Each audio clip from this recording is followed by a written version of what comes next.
This week on The American Land Seller, we have the privilege of hosting two distinguished guests from Accruit, a company specializing in 1031 exchanges. Max Hansen and Jonathan Barge each bring a wealth of knowledge and experience in the intricate world of the 1031 exchange. Max Hansen, the managing director at Accruit with over 40 years of experience in 1031 exchanges. Max is not only an active member of the Idaho, Montana, and Utah Bar Associations, but also engages with numerous professional organizations. Hailing from a cattle and sheep ranch in southwestern Montana, Max's roots in ranching run deep. As a legal advisor to countless agriculture producers, he brings a unique perspective to the table. A proud Gold Card member of the Professional Rodeo Cowboys Association, Max still finds time to swing a rope across ranches in Montana and northern Utah. Jonathan Barge is the Senior Director and Staff Attorney at Accruit. Jonathan leverages his extensive knowledge of IRC 1031 to assist taxpayers in deferring capital gains, depreciation recapture, and net investment income tax through 1031 exchanges. With a focus on a broad spectrum of real property interests, Jonathan has spoken on all aspects of 1031 exchange transactions, from land to commercial property, oil and gas rights to perpetual easements. Jonathan's expertise spans a wide range of transactions that qualify for tax deferral. Together, Max and Jonathan will unravel the complexities of the 1031 exchange, sharing insights, tips, and other extensive experience in facilitating tax-deferred transactions. Whether you're a seasoned investor or just stepping into the world of real estate, this episode promises to be a valuable resource. Join us as we explore the world of the 1031 exchange with Max Hansen and Jonathan Barge. And as always, we hope that you take away something from this episode. Welcome to the American Land Seller Podcast with your host, Kobe Rickertson. Kobe is an accredited land consultant and multi-state land broker with American Legacy Land Company. Join us each week as we explore all things land. We bring you fresh insights and expert guests on sales, marketing, regulations, economics, and so much more. Visit www.americanlandseller.com and find us on one of your favorite podcast platforms. Okay, Kobe and our special guests, let's get started. Hey everybody, we're back here at the Land Seller Podcast, and we are joined today by, now I gotta say, I get excited about this kind of stuff. A lot of people don't, but 1031 exchanges are a part of our business and a very important part of it. And so we have Max Hansen and Jonathan Barge from Accruit here to talk to us about 1031s. And I'm excited to learn from these guys. Max, Jonathan, how are we today? We're doing great. I can't vouch for Jonathan, but I'm doing fine. It's great as well. Glad to be here. Thanks for having us, Kobe. Excited to talk about exchanging. Yeah, no. I think, I think that one of the things that I think is very interesting. Well, first of all, let's just start out. What exactly is a 1031 exchange for some of my listeners, maybe that don't understand it, and why is it important? Well, I'll take the first shot at it, and Jonathan can fill in on this. I mean, Section 1031 is the part of the tax code that addresses 1031 exchange transactions. It's been part of the tax code since 1921. So it's over 100 years old now. And one of the reasons that it's still around and still an effective part of the tax code is simply because it makes good tax policy. And makes good sense for people that own real property. The Section 1031 of the tax code allows landowners, property owners to sell a property. And then as long as they follow the rules that are established by the IRS and the regulations under Section 1031, they can go ahead, acquire other replacement property. And when they complete that exchange transaction, they're not going to have to pay capital gains tax. The cap gains tax is deferred until sometime in the future if they ever sell whatever they're left with in that series of transactions that takes place. Then if they cash out, they're going to pay the tax at that point in time. and that's generally what the 1031 exchange process involves. Jonathan may have some thoughts on that too. Yeah, sure. I'll just add, it's just a great tool to defer, a bundle of tax, right? So you've got capital gains, you've got depreciation recapture, potentially the net investment income tax. So it kind of ranges, you can maybe defer in, low 20% range up to 30 based on your depreciation. And then you're going to bottle all that up and roll it forward in exchange and reinvest it, right? And defer. But a 1031 exchange is a great estate planning tool for building generational wealth too over time. It may start small, but the investment rollover as you keep growing your portfolio and deferring the tax really is a great benefit to families and with a stepped up basis, which we can get into a little bit as well. But it's a great section of the tax code. And I will also say, I agree with what Max mentioned as well. Is it whether you look at it from a particular lens or not, is a great stimulation for the economy. So you're reinvesting that back in. You're not taking cash out and putting it in your pocket. A lot of times we get involved in other complex exchanges where you're running construction, you're employing new people, you're putting capital into a local micro economy or whatever it may be. So it's just a great benefit to both the exchange party and to the economy that's surrounding. Really important to consider too, Kobe, that 1031 exchange provisions apply to any property that a person has acquired and is held for investment purposes or productive use in a trade or business. And the long and short of that is that essentially a person can exchange out of any type of real property interest and then into any other real property interest. The only restrictions are that technically you cannot use exchange value or exchange cash to acquire property that is going to be your primary personal residence for the first couple of years of ownership, or property that you're acquiring with the intention of just flipping it. It's designed to be held. There's no magic definition of what the word term held entails, but generally speaking, it has to be something that the party intends to hold for a period of time. So that really opens up a whole array of different types of property interests that you can exchange out of and into. It can be bare land, it can be farm ground, it can be storage facilities, it can be distribution centers, it can be CVS pharmacy buildings, it can be multifamily residential rental, it can be single family residential rental. We've been involved I've been involved in the exchange industry for over 40 years now. And during that period of time, I don't think there is a real property interest that I haven't seen an exchange on, including fossilized dinosaur bones or the right to extract, or go in and explore and mine for dinosaur bones,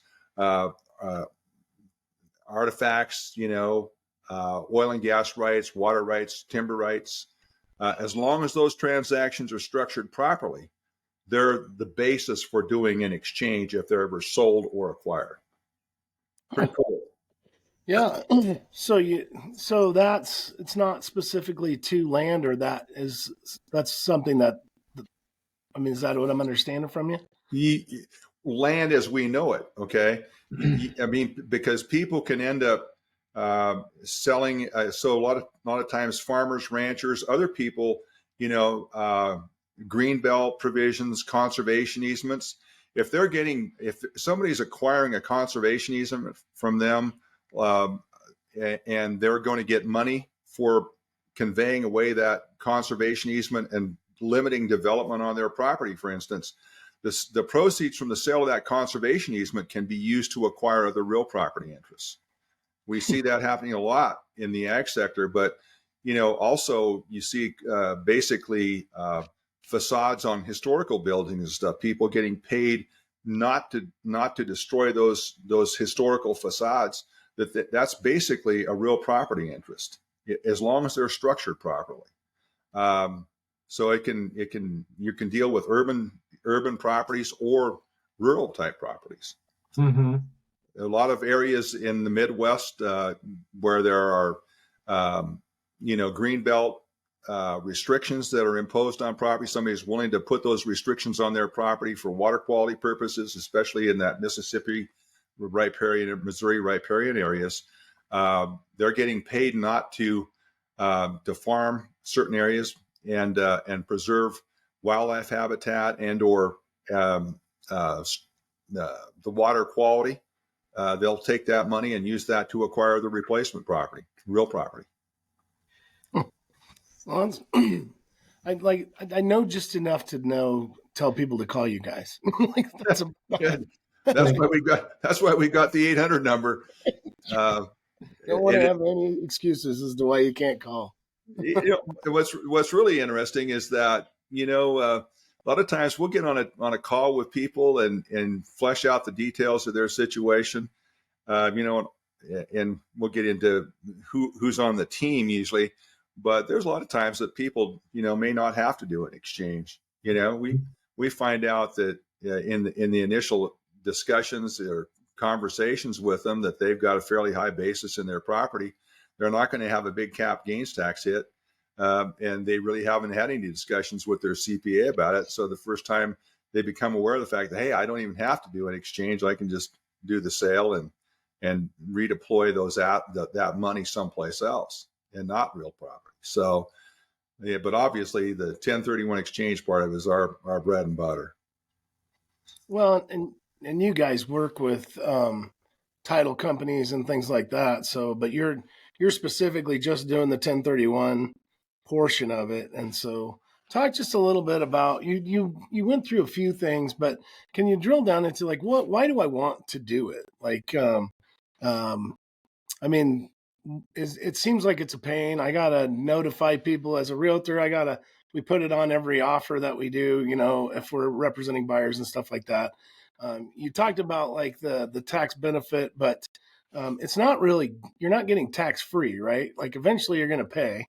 You're going to pay the piper. Yep. And in most transactions, the data that we have acquired and that has been acquired by the Federation of Exchange Accommodators, which is a organization comprised of people like us, would indicate that, I think something like 80% of what are serial exchanges, ultimately there's a cash out situation, tax paid. But Jonathan, maybe you can talk to Kobe a little bit about why somebody would want to do an exchange.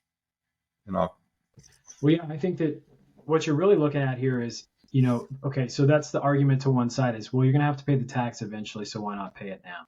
And all this hassle with the exchange.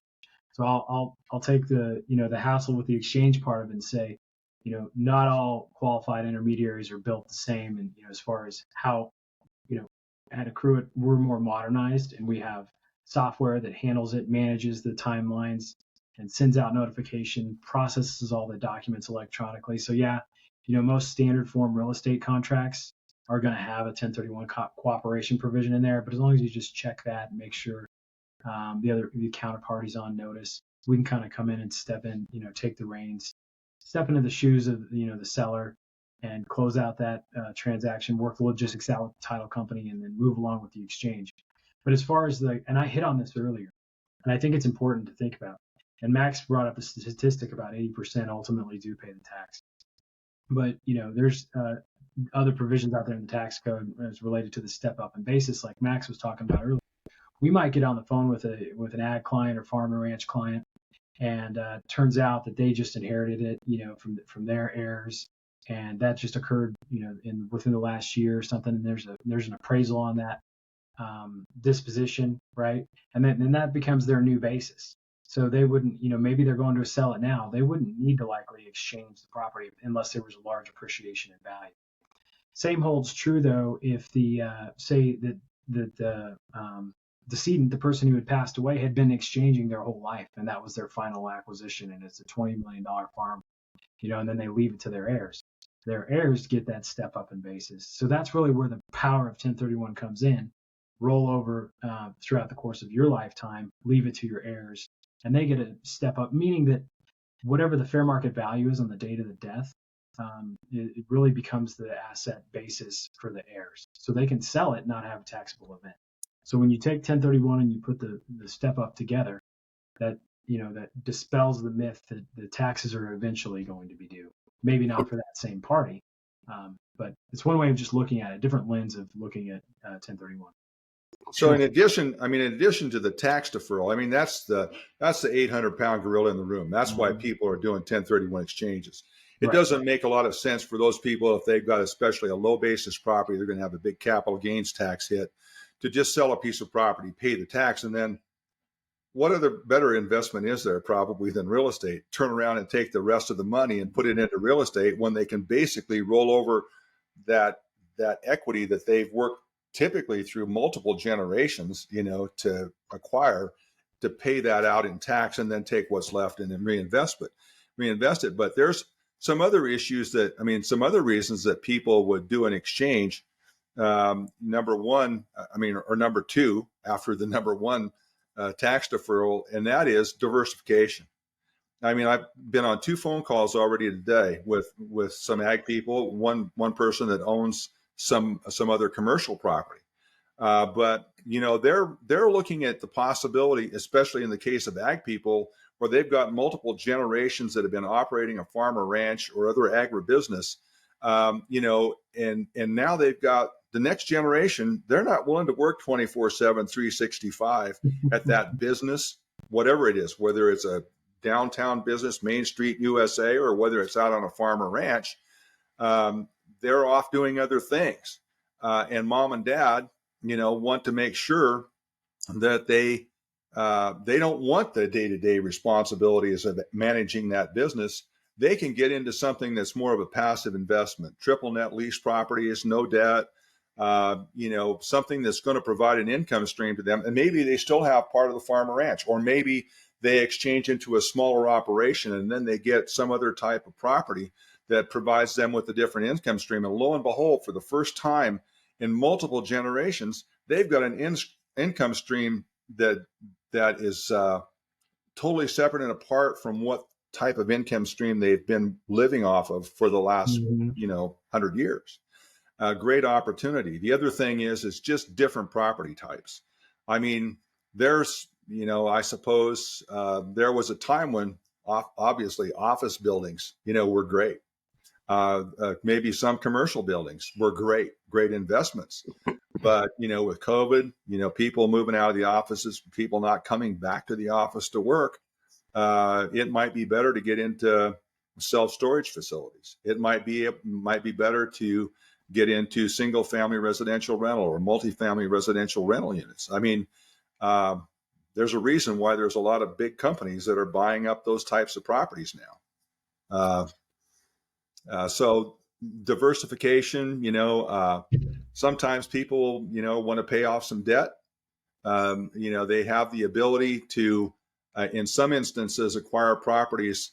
They've got a business operation, whether it's ag or whether it's Main Street USA or big city. They sell a piece of property. There's going to be some debt payoff on that sale, but they have to exchange equal up in debt and equity in order to get 100% tax deferral. Okay. And the type of debt they're dealing with is recourse debt. If that property, if somebody forecloses on that property, they're going to be looking over their shoulder for any deficiency judgments, in a foreclosure action. But they can sometimes acquire properties that don't have recourse debt associated with them. So they can exchange into a property that is, they can replace the debt payoff that took place on the sale of the relinquished property and acquire new property that has non-recourse debt, so that they don't have that liability hanging over their shoulders. And then they get the passive income associated with that property too, and the appreciation in value. But there's more than just the tax deferral aspect of 1031 and why it's something that people want to do. Yeah, that's pretty obvious. I know I know there's more to it than what I know. Like I said, that's why if there's any question or anything, then we usually say, hey, let's contact the people that know. Let's take a quick break, guys, and we will be right back. The American Land Seller Podcast is brought to you in part by LandHub.com. Join us today and experience the expertise of LandHub's land marketing professionals. Whether you're buying or selling, let us show you the way in the ever-evolving world of land transactions. Visit landhub.com and discover what the future of land marketing looks like. Landhub.com, where your land journey begins. All right, we're back here with Max and Jonathan from Accruit, talking about 1031 exchanges today. And again, this is it's just so important in our business that we get educated on this, guys. Like you guys, I know you know it inside and out, but it's really great that you took the time today to visit with me, and hopefully the folks out there will learn something. Let's get into like I think the rules have kind of loosened a little bit, or but what kind of properties can we use? I mean, you guys touched on it just a little bit, but let's dig into what kind of properties are we looking at that we can do 1031 exchanges with. Jonathan, you want to start out with that, and then I can add in on some of the detailed stuff. Yeah, so I think what you're really looking at here, the underlying issue is, okay, what are you selling? What are you buying? Like, what does the code say about like kind property? We've probably all heard that, right? Max touched on it a little bit earlier, saying, we're talking about how long you have to hold it and what properties qualify, and you hear like kind all the time, and like kind can be a little bit confusing because it gets people in the mindset that, well, if I'm selling farmland or land or ag land, whatever it may be, well, then I've got to go buy, similar property because that is quote unquote like kind. And so we're here to say, that is inaccurate. It's got to be another real property interest, right? So as Max was mentioning earlier, you can sell something like farmland or ag land and then exchange into multifamily or storage units, or a long-term leasehold interest, or a perpetual easement. It's very broad. You can also exchange in and acquire land, and then engage an accommodator to acquire that land on your behalf, and then make improvements to that land, okay, during the exchange period. So the ways of diversifying, like Max mentioned earlier, are very broad, in the sense that, if you want to leave one sector of the real property or the real estate sector and move into another, because say commercial property, office buildings, like Max mentioned, are no longer as popular for income production as another asset class or sector may be, you can diversify that through a 1031 exchange, right? So you can cash out, run an exchange, and reinvest into other property. A lot of what we see too are it's very common to say, well, the replacement property that I'm acquiring is not going to soak up the exchange value from my sale, right? So say you're selling at $500,000, or let's just use $1 million, for example. But the property you want to acquire is only $500,000, and you say, well, I'm still going to have $500,000 in leftover exchange value that I need to spend in order to get a complete deferral. And how, maybe I do that by incorporating improvements onto the property that I want to acquire as part of my replacement in my exchange. And so, as a qualified intermediary or exchange accommodator, we provide that type of service and that level of expertise and knowledge in guiding the exchange party through what that looks like, and making sure that they get a like kind exchange. Sure. Yeah. There's obviously more moving parts, on one of those build to suit or construction, exchanges. A lot of people refer to, those situations as reverse exchanges, because in that situation that Jonathan's talking, remember, one of the rules in exchanging is the taxpayer can not end up acquiring property it already owns as part of its exchange process. So what we do in a situation where, for instance, maybe the taxpayer, we're seeing a lot of situations now where the taxpayer wants to make sure that they've got their replacement property nailed down before they end up closing on the sale of their relinquished property. A lot of that's due just to the demand for really good replacement property. So when taxpayers find a good one, they don't want to lose that. They don't want to end up having the seller of that property have to sit and wait until they get their relinquished property sold to be able to do their exchange into what the sellers want to sell to them. So there have been some situations where people have opted to do what are called reverse exchanges, or I refer to them as parking arrangements, because that's essentially what they are. We end up forming an entity that's owned by us. Typically, it's an LLC that will acquire the replacement property, and close on that acquisition and park that property. Then the taxpayer goes forward with their exchange, the sale of their relinquished property, initiates the forward exchange, and ends up closing on the acquisition of that property we're parking for them. But that situation also applies to situations that Jonathan was talking about, where the taxpayer, for instance, sells a property for $500,000. They find a replacement property for $250,000. And this is just an example. I mean, it could be $1 million of replacement property for $500,000. They've got $500,000 of exchange value that they want to utilize. And rather than acquiring a second replacement property, they decide, hey, I want to go ahead and put some improvements. I want to put a new well. I want to put a water line and a bunch of stock water troughs scattered around. I want to put a pole barn in. I want to put some new fencing in, some water diversion structures, center pivot irrigation systems, et cetera, that I can use that additional $500,000 I'm left with, that what we'll do is we'll do the parking arrangement. We'll acquire the replacement property. And then with the initial, in a case of $1 million sale or exchange, we use the initial $500,000 to buy the replacement property, and then put the other $500,000 into those improvements during the period of time that our entity parks that property. Then we convey it to the taxpayer within their forward exchange period of 180 days to complete their exchange. And now they've got this new property that's really well suited to what they want. They didn't go out and have to acquire something else that maybe didn't fit their use, but they were just trying to use up the exchange value. And to go back to the types of property that Jonathan was talking about too, I just mentioned center pivot systems.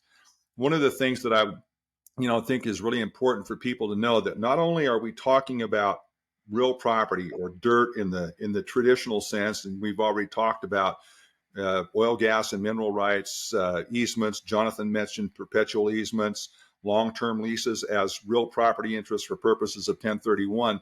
A lot of times I see situations where people enter into a purchase and sale agreement, a seller does, for instance, is doing an exchange, and without consulting with their accountant or other tax advisors, the buyers come in and suggested, okay, here's where we want to allocate the values on this. Okay, so we're going to allocate on, say, a $500,000 sale. They're going to allocate $100,000 to what the purchaser sees as personal property.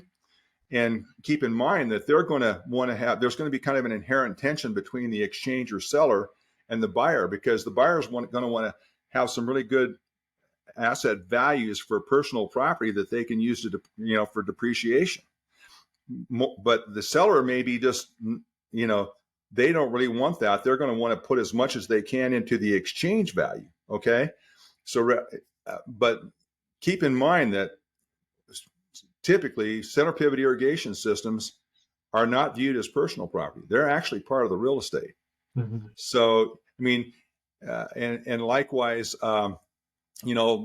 diversion structures in streams and that type of thing, they may be classified as a depreciable asset, but they're still part of the real property for the exchanger. And so, one of the things that we always try to, let people know is, hey, take a really strong look at what asset you're selling. There may be multiple classes, of asset in there, but you take a hard look at what is real estate and what is personal property, because they can't do personal property exchanges anymore, not since 2017 and the Tax Cuts and Jobs Act went into play. There's just a lot of different, and there's some new regulations that came out at the end of 2020, where the IRS and Treasury really expanded what we typically have viewed as real property versus personal property. So there's a lot of fixtures, like in a sale of a business building, shelving, walk-in coolers, generators that are big outfits, a lot of maybe IT equipment, even really heavy duty stuff that's hard to move, that would damage the building if it was taken out. A lot of those assets are not really personal property; they're real property, and that can be a big factor in how much of the transaction for the seller is going to be tax deferred versus if they have it allocated as personal property and they end up having to pay the tax on their taxable boot with regard to that personal property value. I'm getting it too far in the weeds maybe, but I mean, just look at it as two buckets, right? And then you bring us in and we can tell you, hey, this falls in the exchange bucket because it's going to be real property, even though you might not have thought that based on the regulations that are out there and certain case law and state law. We can look at that and say, you're going to get more value. You're going to get a deferral on that component through 1031. Then and a lot of times they're not coming into the sale looking at it from that lens. A good example is pre-2018 with the Tax Cuts and Jobs Act coming into play. When we did a lot of farm and ranch deals, there would be a real estate exchange portion of it and a personal property exchange, because typically there was livestock, there was equipment, other rolling stock, irrigation equipment of different kinds. And so if somebody was doing an exchange into another farm or ranch operation, they were going to typically buy the same stuff on the other side. So they'd be able to do a bona fide exchange on the personal property asset too. But now they can't do that. They're going to end up having taxable boot with regard to what's classified as personal property. And, in the old days, we didn't care whether it was a center pivot system or wheel lines or a portable main line or whatever. It was all irrigation equipment. They were just going to get it on the other end. But now we want to make sure if that taxpayer wants to maximize the exchange value, that center pivot system is treated as part of the real estate. Yeah, that's a good point. And we run into a lot of times where like the pivot is owned by the guy that's farming it, like the landlord doesn't own the pivot. The tenant. Mm-hmm. Yeah. So the tenant owns so it might be one of those things where when you're setting this up, can you set it up so that if it's going to be a part of the deal anyway, the landlord can buy it as part of the deal, and then they could, or it could very well be. I mean, sometimes you look at a 10, 12, 15 tower center pivot system, it's gigantic, I suppose if that there's even the possibility that tenant has a long-term lease in place, if it's conceivably could go out 30 plus years, they could even maybe sell that aspect of it and do their own exchange. You see where I'm going with that? Yeah. They have the long-term leasehold interest plus that leasehold improvement, which is the center pivot system, the water diversion structures, et cetera, the pumps, panels. They may be able to, do an exchange out of that and into real property. The tenants. So you've got $100,000, $150,000 center pivot system that's totally depreciated out. There's that possibility, and there's a lot of possibilities. They're really kind of almost endless. Well, that's definitely true.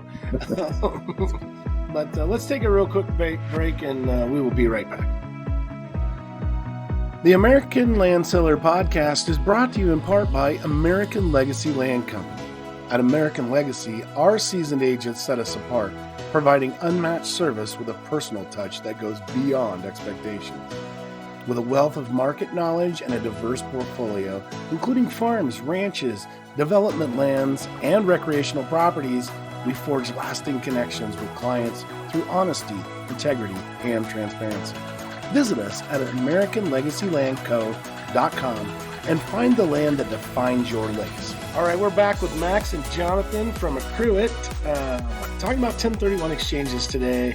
And, I just was thinking about this.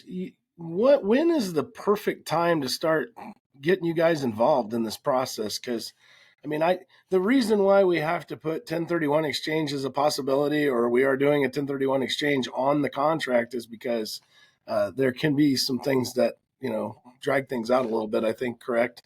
When you're doing the 1031 exchange, when do I encourage my client, or when does somebody want to call you guys and start engaging in your services? Yeah, Kobe, it's a great question. I would say, we encourage them as early as possible. If they're contemplating a sale of a real property interest, and it qualifies, right? It's not your principal residence. It's not personal use or some kind of second home. and you're thinking about selling it, it's best to get us in the loop as soon as possible so we can really kind of unpack, peel the onion, all the layers, so to speak, of, Sure.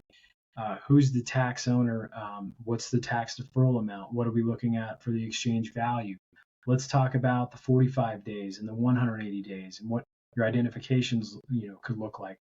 A lot of the ways that, we explain boot. What would happen if you didn't reinvest all your cash? What would happen if you didn't reinvest or take on equal or greater debt? And what those implications look like. We explain some of the common misconceptions, like, hey, you're inbound here. A lot of people think you just have to reinvest the gain. They're not really understanding what the exchange value is. And so we kind of, it's step-by-step educational. We've got an intake flow. Part of our role here is at Accruit, we have 5 staff attorneys, and that's what we do all day long. We hop on calls or emails or connect with the exchange party to make sure that they are really, they're not going to have our education level, but we want to make sure that they have a qualified, advisory capacity from us, so we can really provide that value.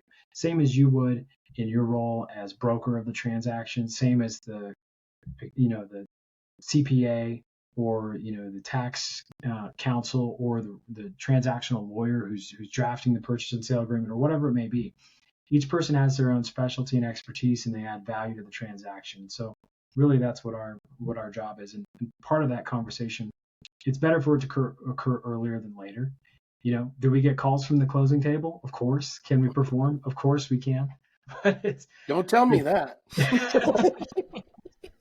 but the bottom line is, hey, the earlier we can get involved, the better for you, because you're gonna have a better outcome. And a lot of ways that I pitch the idea of an exchange is, look, you could look at it as a 45-day option contract. They might think, yeah, exchange, I don't know if I want to do an exchange, or the things that are involved with that and all the rules.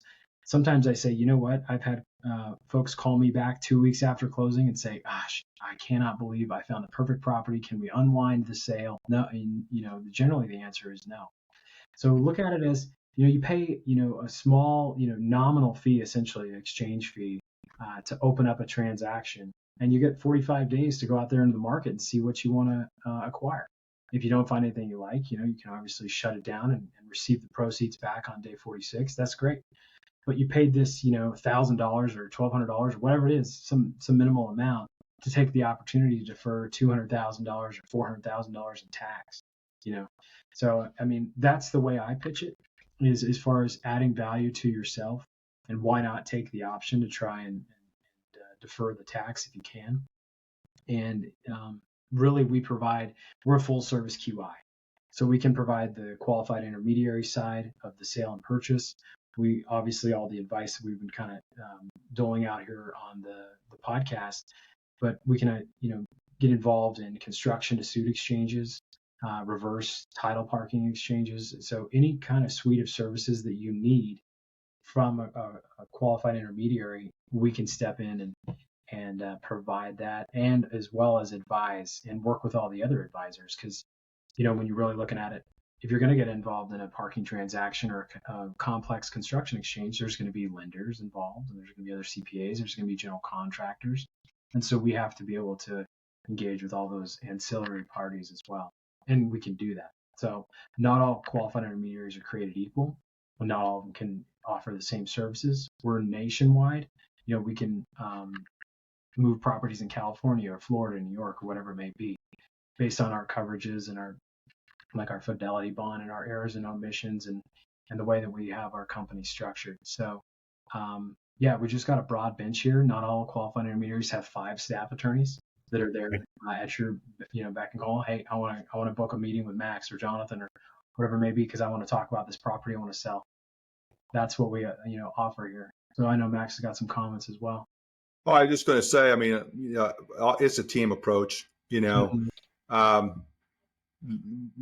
was saying earlier in our just offline that one of the first questions we ask when somebody gets on the phone with us, as we're starting to get the facts about their deal and trying to help them see where they're going with it, is who's your CPA and who's your attorney or your your other tax advisor? Who's your realtor? Good answer, Max. Yeah. Yeah, exactly. Do they I mean, know your really, call? from a practical standpoint, and I say this to all realtors, I mean, so many times, we'll get a call from somebody, the only professional person that they've talked with about a very complicated deal. It's probably the biggest deal they've ever done in their life, and it's their realtor. Okay. Mm-hmm. Or, they've gone in and gotten tax advice from their banker, their friendly neighborhood banker. They talk with their banker about, especially people in small communities and the ag places around the country. They'll talk with their banker about stuff that they won't talk to their priest or their minister about, Yeah. So they're you guys are the first folks in line. And so when we go out and do webinars or seminars, for realtors anywhere in the country, I'm always talking to them about, why that language is in the purchase and sale agreement, why that 1031 language is in there. It's to basically identify the intent of the taxpayer to do an exchange.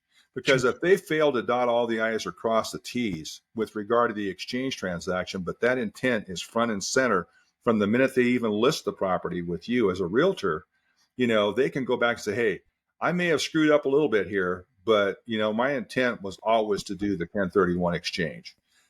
So that's why the team is so important, and to really have good people on board.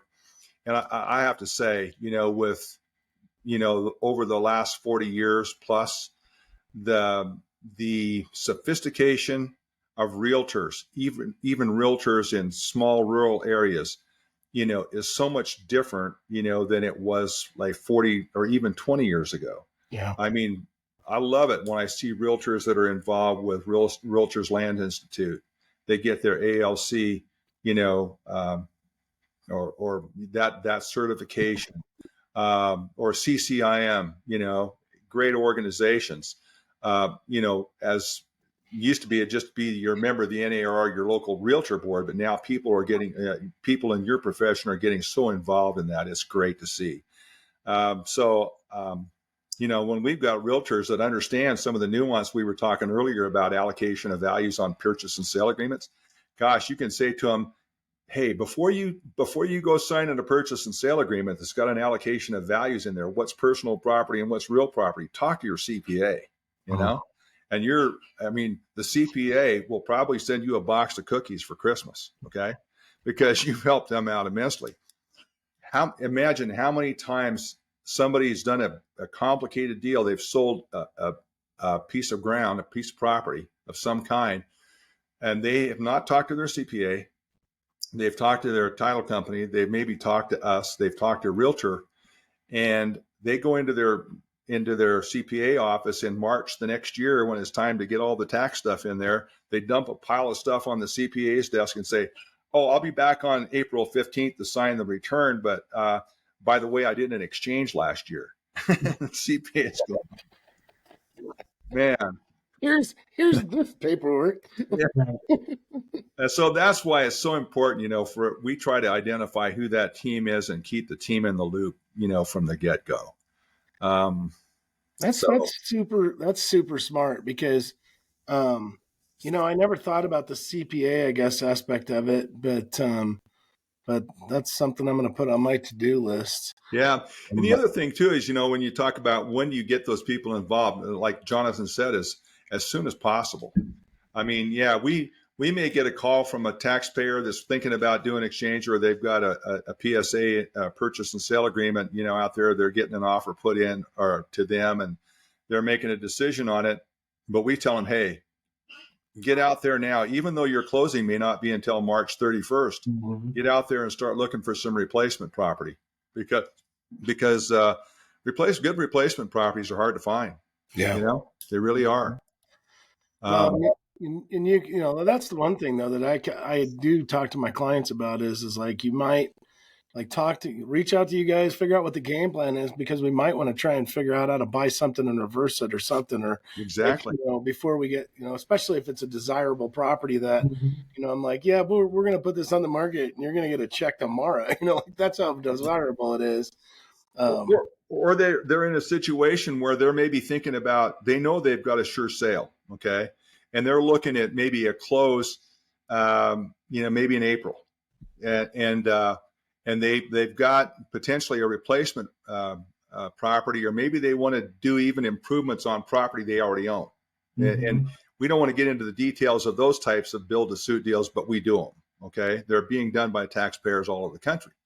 Well, if they've got some pretty substantial improvements they're going to make on that particular property, it may bode well for them to start the reverse exchange before they even sell their relinquished property.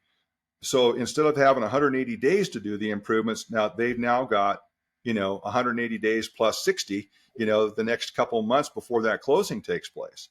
That we can put a lot of improvements in the ground in that additional 60 days, as opposed to just having the 180 days. Okay, now we've got 240 days to do it. Okay, so that's another reason for some advanced planning.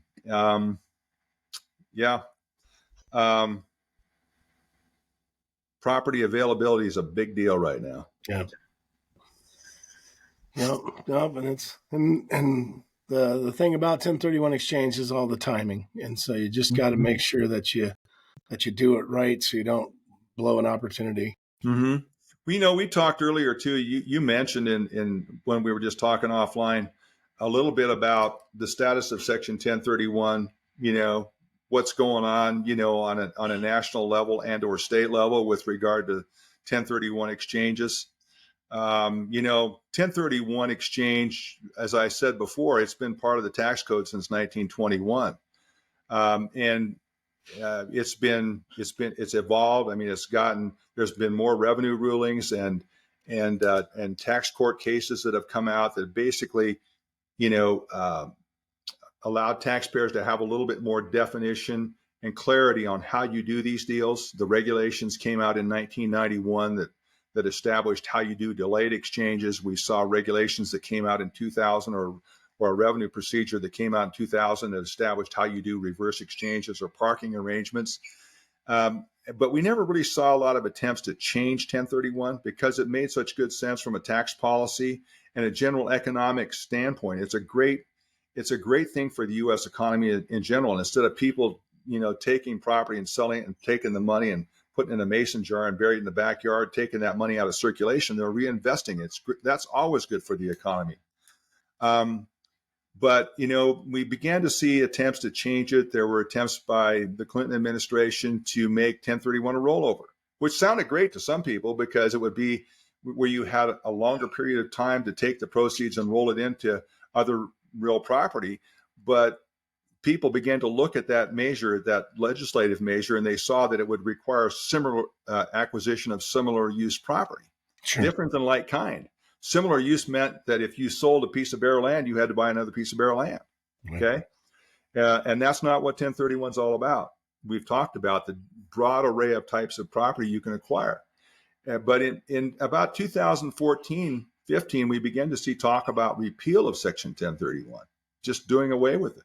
Yeah. And because of the efforts of the Federation of Exchange Accommodators, which is the organization we belong to, and more importantly, the NAR, National Association of Realtors, CCIM, Real Estate Roundtable, a whole coalition of people that worked in D.C. during that period of time, we were able to avert that talk of repeal. And surprisingly, that came from both the Democratic side and the Republican side. Okay, Dave Camp, who was one of the primary leaders of that, was part of the Republican Party. And unfortunately, in 2017, as part of the Tax Cuts and Jobs Act, they did away with 1031 exchanges for personal property. So we're always in the crosshairs now. It used to be we'd go for long periods of time before there was any attempt to really kind of reconfigure 1031 or rejigger it. Now we see it all the time. It's part of the Biden administration proposal. They would put a cap on cap gains deferral, an annual cap on cap gains deferral. That hasn't gotten any legs. I don't anticipate it will because there's other bigger issues involved right now.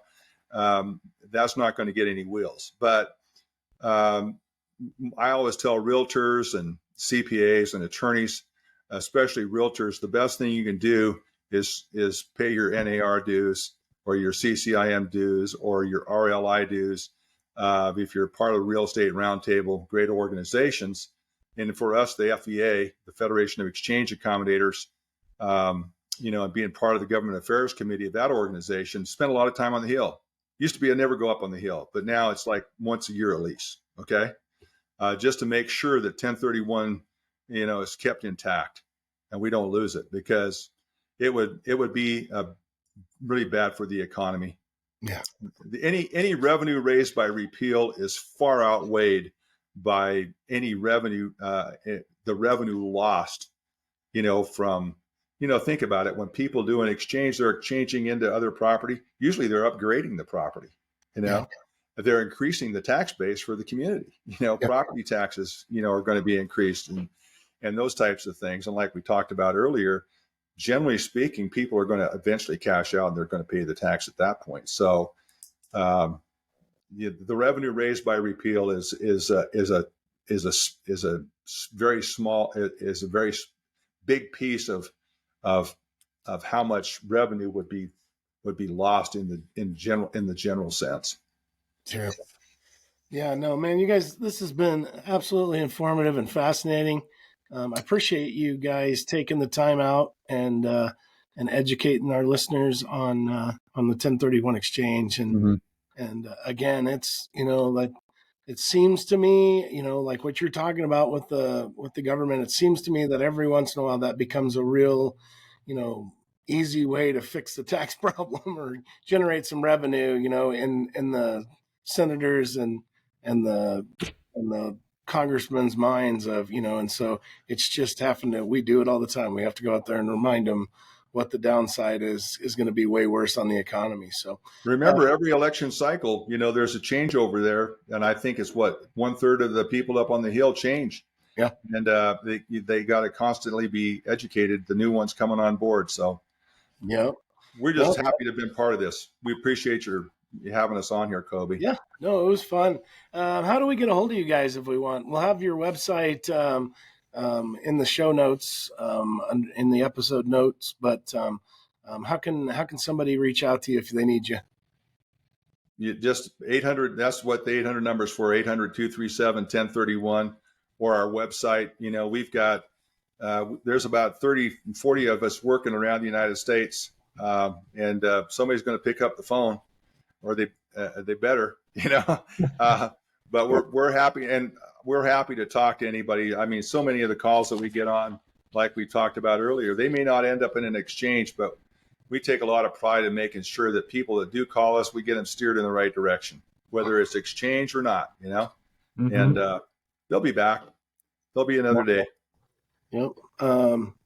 Well, guys, again, thank you very much. And hopefully we'll see you at the National Land Conference here in a few weeks. Awesome. And so thanks. And we will see you all down the road. As we wrap up another episode of the American Land Seller Podcast, thank you for joining us. Visit www.americanlandseller.com and find us on one of your favorite podcast platforms.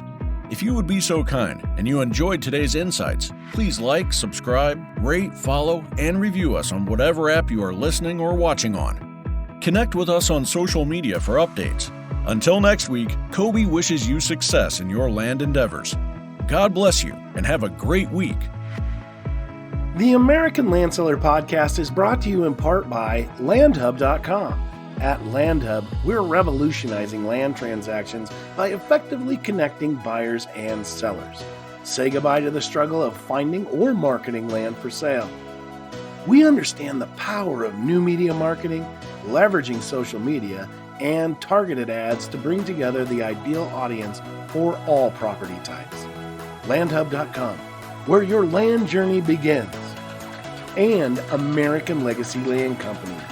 At American Legacy, we redefine excellence in real estate. Explore our top quality offerings featuring farms, ranches, recreational properties, and even development projects spanning 10 Midwest states. Visit us at AmericanLegacyLandCo.com for a premium experience that aligns with your land ownership goals. Whether you're looking at buying or selling, we're dedicated to helping you find the land that defines your legacy.